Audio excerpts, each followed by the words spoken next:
Speaking of light bodies, let's look at the characteristics. The first one is the etheric body: pain, sense of touch, health, survival needs, the physical plane. That's the closest to our physical body. How much attention do we give it? We're going to learn a lot about these. We're just going to briefly go over the light body characteristics first. Then we have the emotional body. Those are the lower emotional aspects: feelings, emotional baggage, physical plane. Okay, we're still in the physical plane. We're still in the lower parts of our bodies, or in the realms. Then it goes to the mental body. Now, the emotional body and the mental body almost like it's the same. They're not the same, but they kind of are very similar, because we're talking about conscious mind. We're talking about logical processes. We're talking about reading and learning and the mental health, opinions. We also have our opinions in this mental body. So if we just stop right there and think about these three things, it's like we're almost trapped in these three bodies. We go through pain. We have a sense of touch. We're concerned about our health. We have survival needs, especially with the economy going the way it is out here. Then we're going to feel some kind of way about that, right? Our emotions.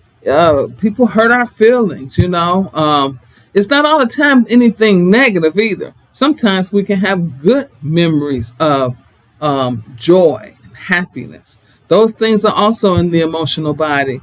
Now, when we start thinking, a lot of us overthink. We think too much. We can't rest in our thought body, the mental body, Logical processes just going away. And a lot of people who have Alzheimer's, and being senile and, all these different things, it's because of the mental body, being in it too much, burning it out. Metal on metal. When you think of mental, think metal. That's not good, is it? No. Then we have the healing relationships. That's in the astral body. Now we are talking going from the physical and crossing the bridge into the spiritual realms. Okay? It's a bridge.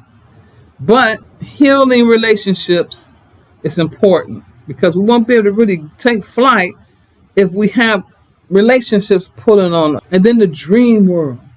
Astral body. Every time we go to lay down, it's the dream world. And a lot of times we don't know what our dreams mean, right? Not that we have to, but do we wonder enough to research it, to journal it? There's no space and time when it comes down to dream world. So when we think about the etheric template, which is very similar to the etheric body, except this particular etheric template is further out. It's the intellectual creativity, identity, divine will. Now that's important. Are we going to get out that far and really shift into this etheric template if we are operating in personal will? No, not the way we want to travel, not the way we need to shift. Then we come to the celestial body, God's essence, spirit world, subconscious mind.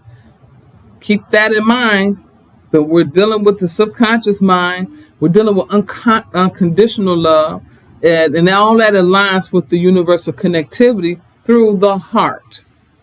We're going to line up these mental bodies with our chakras, with our auras, our light bodies, and see how they operate in tandem so that we can begin practicing. Last but not least is going to be our causal body, which contains all the information of each lower body. It's our true self, our higher frequency body. Some people think of it as their soul.